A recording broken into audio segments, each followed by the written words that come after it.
Welcome to Domna Radio and Television Stations. Here's the news today. The free trade agreement between Vietnam and United Kingdom and Northern Ireland, UKVFTA, officially took effect from May 2021. This is motivation for Vietnamese export in terms of market diversification and export products.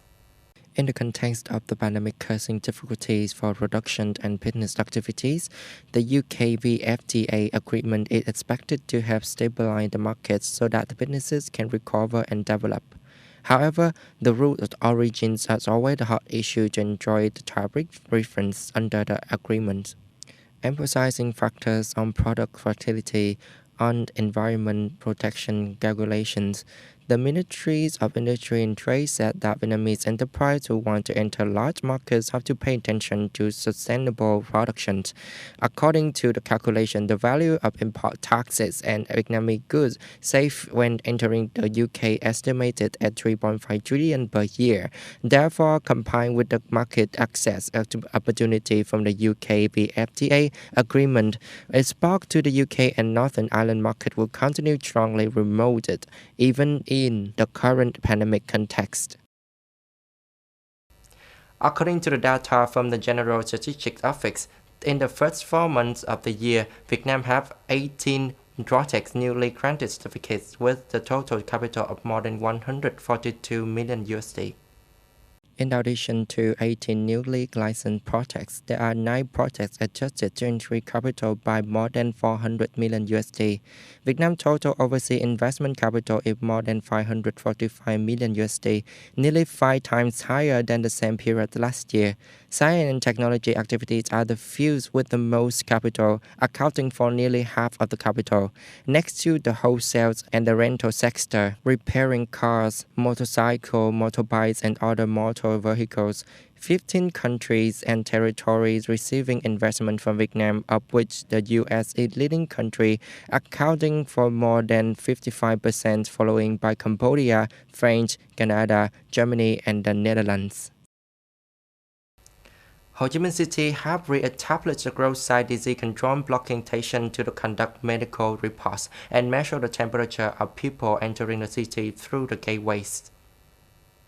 The medical, police, and military force are assigned to maintain the checkpoints, according to the Ho Chi Minh City leaders, with its position and gateway for the trade in the world, with Tân Sơn Nhất International Airport and nearly 60 large and small seaports. The city faced a huge risk of pandemic rate into from the outside. Therefore, in addition to setting up at the gateway road, checkpoint and checking point need to be set up at the stations, parks, supermarkets.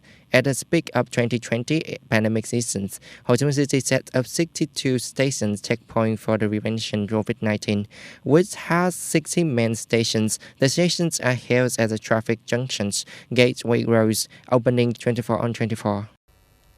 According to the AFP news agency, on May 11th, Japanese, US, and French soldiers have launched their first joint military exercise in southwestern Japan. The military exercise was conducted in the air, land, and sea last for a week, with the participation of the 300 soldiers on the ground from the 3 countries, Japan, the US, and France.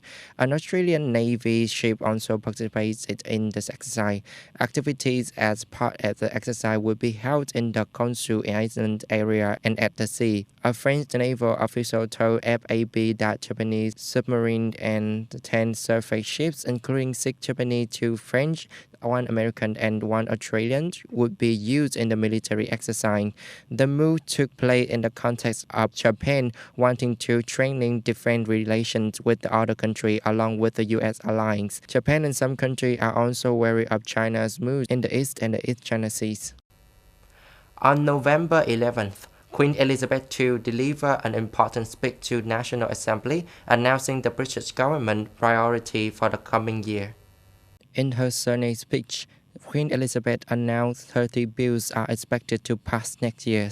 She affirmed that the government would bring the country to recover from the COVID-19 pandemic and help the UK become stronger and more prosperous. She also said the government would strengthening economic ties between the coalition regions, as well as increase investment and improve national infrastructure. In the introduction to the government's legislative program next year, Prime Minister Boris Johnson affirmed that he would continue to promote the ingenuity and determination shown in the fight against COVID-19 and create a powerful and prosperous country.